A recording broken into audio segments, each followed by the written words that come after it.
আসসালামু আলাইকুম রহমতুল্লাহ। আজকে যে গুরুত্বপূর্ণ আলোচনাটা করব সেটা হচ্ছে আসলে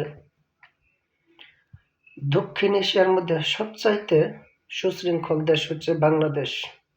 সাম্প্রতিক দিক দিয়ে সর্বদিক দিয়ে আপনি বিচার বিশ্লেষণ করে দেখেন, প্রতিবেশীদের প্রতিবেশী যে দেশ আছে ওদিকে তাকিয়ে দেখেন,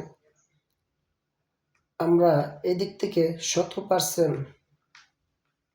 গ্যারান্টি দিয়ে বলতে চাই বাংলাদেশ দক্ষিণ এশিয়ার মধ্যে সবচাইতে সুশৃঙ্খল একটি শান্তিময় দেশ।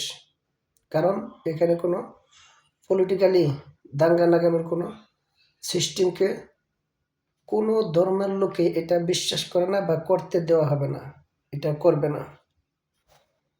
বাংলাদেশের তার চক্ষুষ প্রমাণ,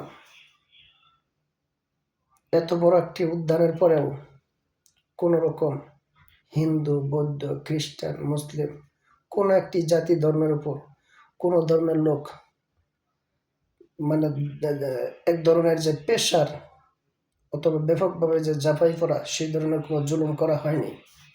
সেদিক থেকে আজকে উচ্চ সুরে বলতে চাই বাংলাদেশ একটি বিশ্ব দরবারে একটি সুশৃঙ্খল শান্তিময় দেশ, যেখানে কোনো রাজনীতি দাঙ্গা নাই। আজকে মুসলমান পাশ করছে, হিন্দু খ্রিস্টানদের উপর কোনো রকম জুলুম নাই, কোনো নির্যাতন নাই। আজকে এত বড় একটা উদ্যান হবার পরেও আপনারা দেখেন মুসলমানরা হিন্দুদের কত সুন্দর নিরাপত্তার চাদরে ঢেকে রাখছে, মন্দিরগুলো পাহারা দিচ্ছে মুসলিমরা, যেন কোনো রকম দাঙ্গা না হয়। আর প্রতিবেশী দেশগুলোর দিকে আপনারা একটু তাকিয়ে দেখেন।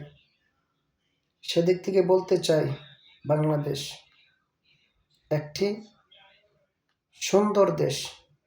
এই দেশের মানুষের মধ্যে কোনো রকম দাঙ্গা নাই। পলিটিক্যালি লোকগুলো যারা আছে অবশ্যই এরা অত্যন্ত মেধাবী এবং জ্ঞানী, অবশ্যই এরা সুশিক্ষায় শিক্ষিত। তার জন্যই আজকে বাংলাদেশে এখনো পলিটিক্যালি কোনো দাঙ্গা লাগতে পারে নাই বা লাগবে না, এটা বিশ্বাস করে বাংলাদেশের জনসাধারণ। শুধু তাই না, এরকম একটি উদাহরণ যদি আপনি দেখাতে চাই, প্রতিবেশী দেশ নির্বাচনে পাশ করে যখন বক্তৃতা দেয় আরেকটি জাতিকে ট্যাগ করে, এটা কোনো বাগেই কোনো দেশই